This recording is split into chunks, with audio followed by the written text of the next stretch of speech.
Welcome to the Coffee Clutch, a social gathering for good conversation over a cup of coffee. Grab your cup and let's get started. I've noticed an interesting phenomenon on the Coffee Clutch, and that is that my video, Money Talks but Wealth Whispers, seems to have been garnering a lot of views. Maybe not so much in the YouTube world, but certainly on the Coffee Clutch, it has over 2,000 views, and that's a lot of views for any one of my videos. I thought it was interesting.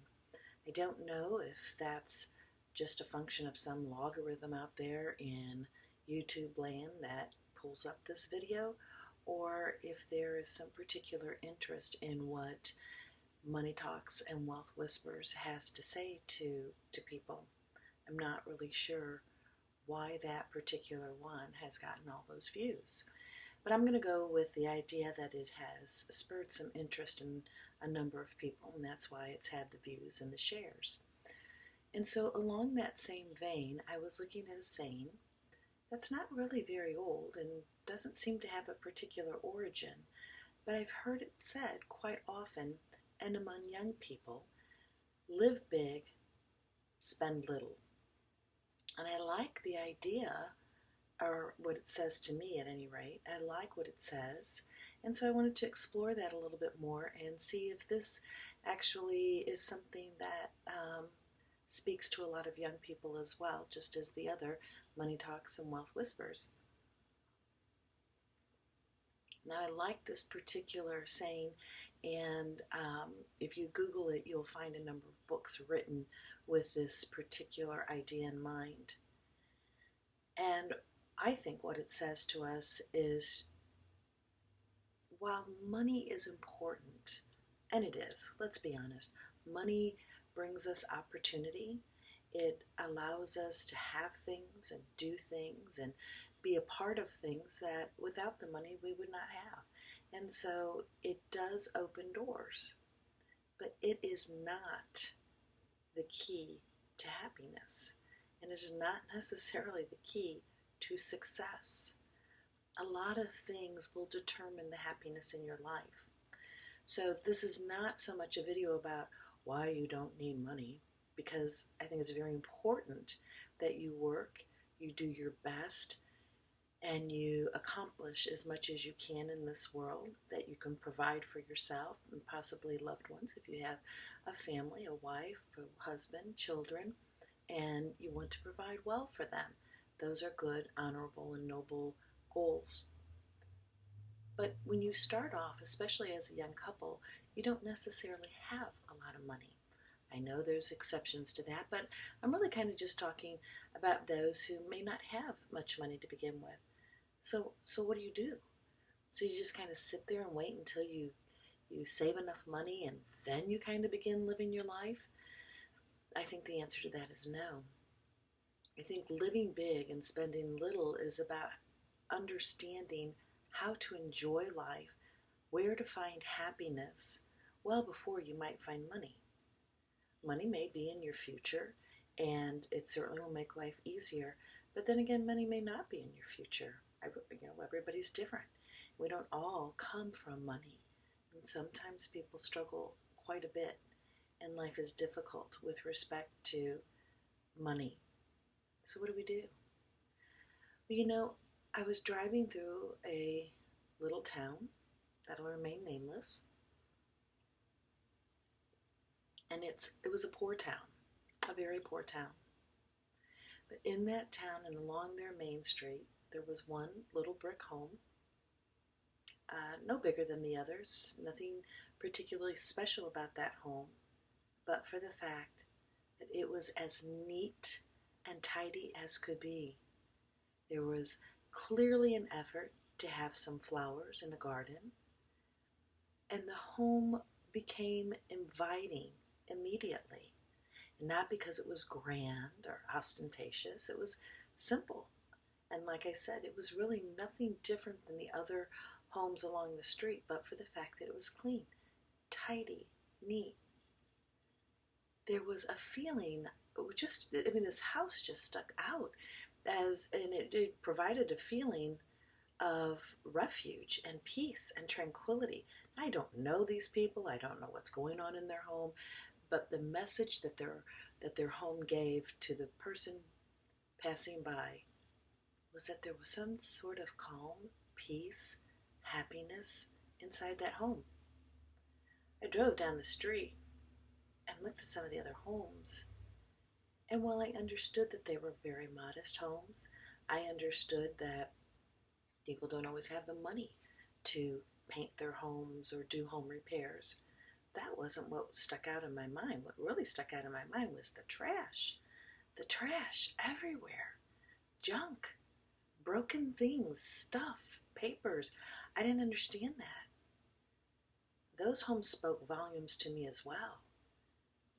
It said chaos, disorder, probably unhappy. And why? In large part because we didn't take the simple steps to improve our surroundings and to improve our life. It wasn't going to take anybody on that street any money to get rid of their junk, to throw it out.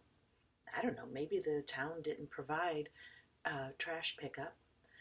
If that were the case, then at the very least you would think that one would organize their trash into a particular spot on the property, maybe behind the house somewhere, so that when you drive down the street it could be welcoming and inviting. And there is something about having an environment that's welcoming, inviting, has a peace and a calm about it. That's part of the goal. When we look for money and we want money, money's going to buy us all these things, though we think anyway. But maybe we don't have to wait until we have the money. Maybe we can spend very little and put some elbow grease into the situation. I myself grew up very poor. We were well under the poverty line. Every evening we were required to put all of our toys away. Toys were not allowed to sit out on the front lawn. The lawn was mowed. I remember edging the sidewalk with a scissor. That's not an easy task. It's very monotonous. It takes long. But at the end of the day, it felt good, and it was a reflection of what we thought of ourselves. There's a young couple that I know. They're just getting started, have a couple of children, renting a home. And I saw this young man one Saturday afternoon taking his time to edge the sidewalk. Now, he was in a rental. He didn't have to edge this sidewalk. Nobody was going to demand this of him.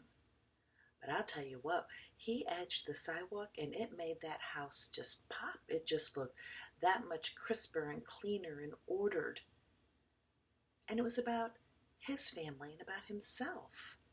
It said something about who they are and what they think. He didn't have to spend a bunch of money to upgrade his living facility. He had to spend some time and he had to do some work.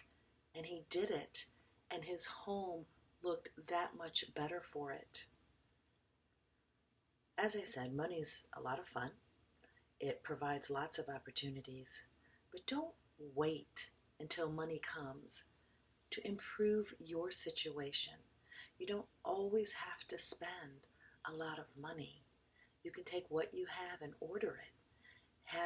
Chaos brings chaos into your life, brings chaos into your mind when your yard and your home are just all a big bunch of mess and junk and stuff everywhere. That does translate into how we live our lives, and it creates a mood within us.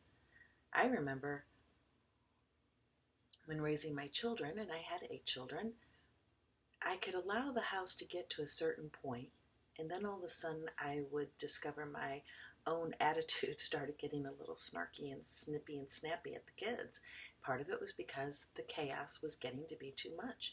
We had to stop and put things away. Put them away neatly and orderly and straighten up the house. And suddenly that brings some calm to you and you don't spend a lot of money. And that calm, that peace, that tranquility that you create in your home translates into living big, because you can enjoy your life together and with your family. So I hope you take some time to look at your world around you and evaluate it and ask yourself, what can you do to improve the situation that you're in? Make it a little nicer, a little cleaner, a little bit more orderly, and see if that does translate into your feeling a little bit better. Don't have to spend a lot of money to live big. Take time and discover what you can do to make your life that much better. If you enjoyed this video, I hope you push the like button, subscribe, and come back and visit. And check out that video, Money Talks, Wealth Whispers. See what you think. I'd love to hear from you. Enjoy your coffee.